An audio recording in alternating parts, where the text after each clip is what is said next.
If a drunk driver blows through a stop sign, T-bones me, and then they're found not guilty at their criminal trial, does that reduce the amount of money I can recover, or does it keep me from arguing that they were drunk when they hit me? Nope, it does not.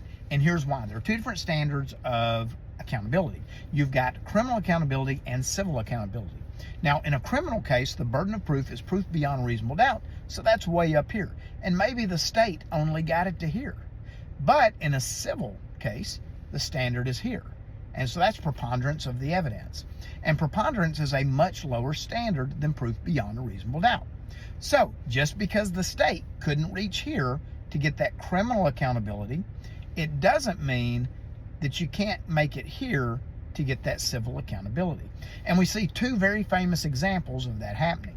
One is the O.J. Simpson case. Everybody knows he was found not guilty of the murders, but he was found civilly responsible. And so he did lose his civil case. The other is the Rodney King incident.